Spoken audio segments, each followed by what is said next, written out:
Halo, apa kabar kalian semua? Semoga kalian semua dalam keadaan baik dan sehat selalu. Kembali bertemu dengan kami, channel YouTube Make Money ID. Channel yang memberikan informasi dan edukasi seputar peluang usaha dan bisnis. Di video kali ini kita akan membahas tentang 10 jenis peluang usaha yang menguntungkan yang bisa dilakukan di desa. Semoga video ini bisa bermanfaat dan berguna bagi kalian yang kebetulan tinggal di daerah pedesaan. Mau tahu seperti apa peluang usaha yang bisa dilakukan di daerah pedesaan? Yuk mari kita sama-sama menyimak video selengkapnya. Selamat menonton. 10 jenis peluang usaha yang menguntungkan di desa. Meskipun identik dengan wilayah penyokong kota-kota besar, area-area satelit seperti desa atau perkampungan juga memiliki kontribusi yang besar dalam perekonomian secara nasional. Apalagi dalam beberapa tahun terakhir, pemerintah pusat memprioritaskan percepatan pembangunan yang bisa menopang kegiatan perekonomian di desa atau kampung. Pada dasarnya wilayah perdesaan juga memiliki potensi yang besar sebagai pusat perekonomian. Ekosistem bisnis di dalamnya pun bisa jauh lebih beragam dibandingkan dengan yang ada di kota-kota besar. Jenis-jenis peluang usaha di desa. Kultur dan sumber daya alam yang dimiliki wilayah pedesaan membuat ekosistem bisnis di desa bisa jauh lebih beragam. Berikut adalah jenis-jenis usaha yang bisa kamu lakukan di pedesaan. 1. Berternak ayam kampung. Ayam menjadi salah satu sumber protein hewani yang populer dikonsumsi oleh masyarakat Indonesia. Selain ayam broiler, ayam kampung menjadi salah satu varian yang populer karena rasanya yang jauh lebih enak. Wilayah pedesaan menjadi tempat yang cocok untuk berternak ayam kampung karena fasilitas pendukung yang lebih mudah didapatkan. Untuk memulainya pun dibutuhkan modal yang tidak terlalu besar, perawatannya pun tidak semahal ternak hewan lainnya seperti sapi atau kambing. Dengan berternak ayam kampung pun kamu bisa mendapatkan dua pilihan bisnis sekaligus, yaitu menjual dagingnya dan menjual telur ayam kampung. Satu lagi, harga jual ayam kampung relatif lebih mahal dari jenis ayam lainnya dan permintaannya pun selalu tinggi.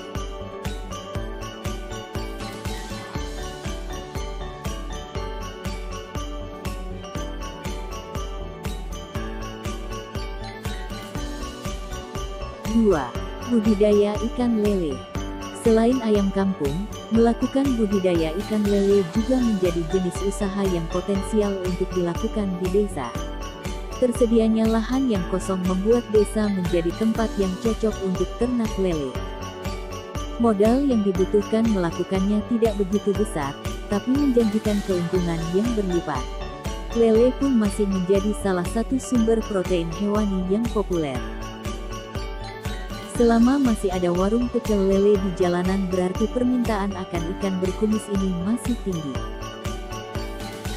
Kamu bisa memilih antara fokus ke pembibitan ikan lele atau langsung fokus ke ternak pembesaran hingga ke panen. Keduanya memiliki teknik dan jenis keuntungan yang berbeda-beda.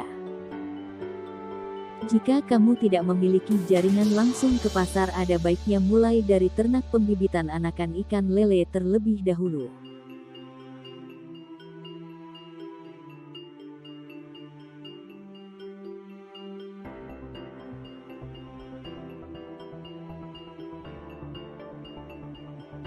Tiga, warung sembako.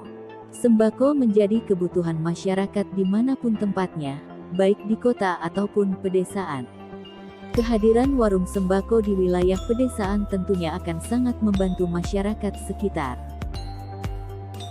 Hal ini disebabkan jarak tempuh yang cukup jauh jika ingin membeli sembako langsung ke pasar induk atau pasar tradisional. Berbisnis sembako tentunya sangat menguntungkan karena sembako merupakan barang yang dicari orang setiap harinya. Oleh karena itu, kamu harus pintar-pintar untuk selalu menyediakan sembako apa saja dibutuhkan oleh orang. Perhatikan juga kualitas sembakonya, mulai dari kesegaran sampai kemasannya agar pembeli tidak ragu untuk berlangganan di warung kamu.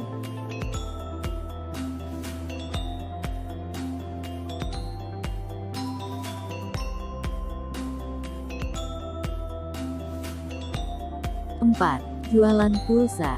Pada era teknologi seperti sekarang ini, pulsa menjadi kebutuhan hidup sehari-hari yang dibutuhkan untuk tetap terhubung dengan orang-orang. Mulai dari kebutuhan untuk menelepon, mengirimkan pesan, sampai kebutuhan internet. Berjualan pulsa di wilayah pedesaan tentunya memiliki potensi keuntungan yang menjanjikan. Minimnya persaingan dengan konter modern sampai daya minat yang tinggi menjadi faktor yang membuat bisnis pulsa menjadi bisnis yang wajib dilirik.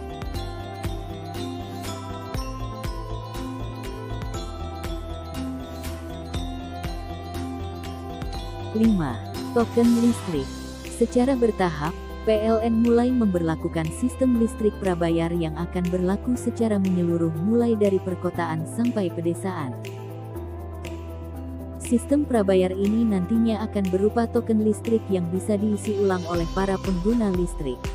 Penjualan token listrik inilah yang bisa kamu manfaatkan untuk menjadi usaha yang menjanjikan. Apalagi PLN telah membuka jalur PPOB berupa kemitraan dengan beberapa platform agar bisa memudahkan pelanggannya untuk membeli token listrik ini. Nah, kamu tinggal mendaftar menjadi agen di salah satu platform tersebut untuk bisa memulai bisnis ini.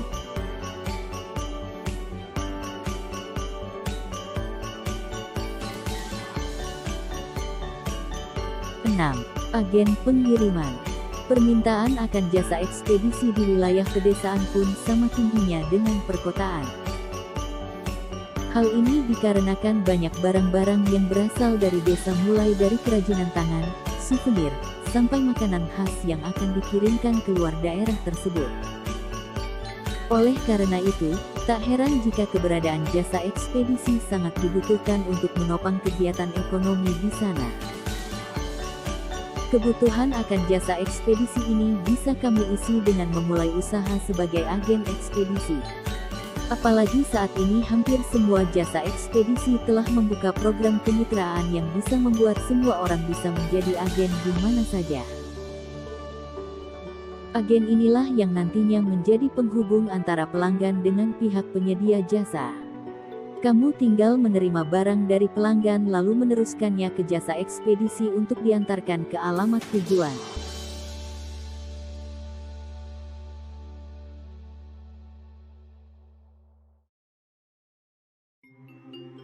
Tujuh, jualan kue tradisional. Indonesia dikenal dengan keberagaman budayanya yang kaya, termasuk dalam urusan kuliner. Setiap wilayah memiliki cita rasanya tersendiri soal makanan ini dan selalu masuk menjadi daftar kunjung bagi para wisatawan. Oleh karena itu, membuat kue tradisional yang khas dari tempat kamu menjadi bisnis yang potensial untuk dilakukan karena peminatnya terbilang tinggi. Lewat perkembangan internet, kamu bahkan bisa memperluas jangkauan bisnis kue tradisional ini. Dengan cara ini nantinya para pelanggan tidak hanya berasal dari daerah sekitar saja, tapi juga bisa dari luar daerah.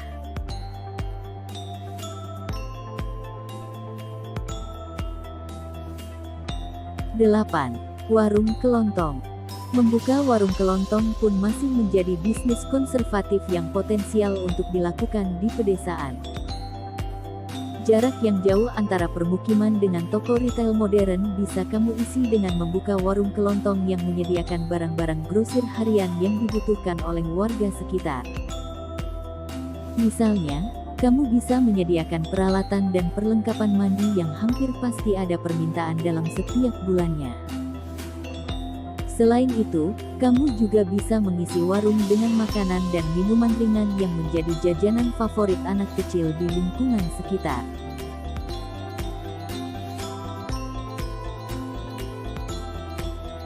Sembilan, menjual bibit tanaman. Kondisi tanah yang masih subur dan cuaca yang mendukung membuat pedesaan menjadi tempat yang cocok untuk memulai bisnis bibit tanaman.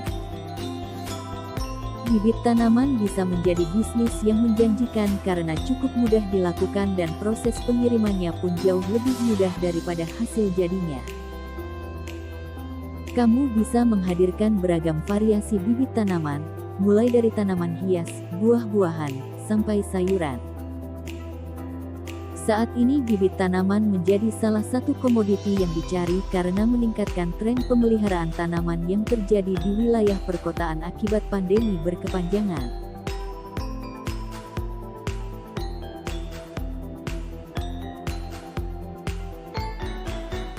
Sepuluh. Penginapan.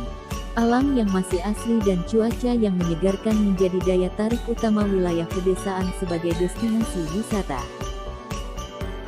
Selain kuliner tradisional, bisnis lainnya yang bisa mendukung industri pariwisata di pedesaan adalah penginapan bagi para wisatawan. Bisnis penginapan di sini tentunya bukan yang berskala besar seperti hotel atau apartemen. Kamu cukup menyediakan kamar yang nyaman sebagai tempat tinggal para wisatawan yang ingin lari ke penatan rutinitas sehari-hari ini. Tentunya potensi bisnis di pedesaan ini masih banyak lagi selain dari yang telah disebutkan. Semuanya tergantung dari kejelian kamu dalam melihat peluang dari situasi yang muncul di daerah kamu.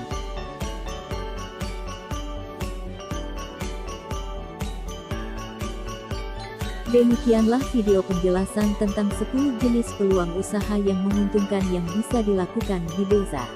Semoga video ini bisa bermanfaat dan menambah wawasan pengetahuan kalian semua, khususnya bagi kalian yang tinggal di pedesaan.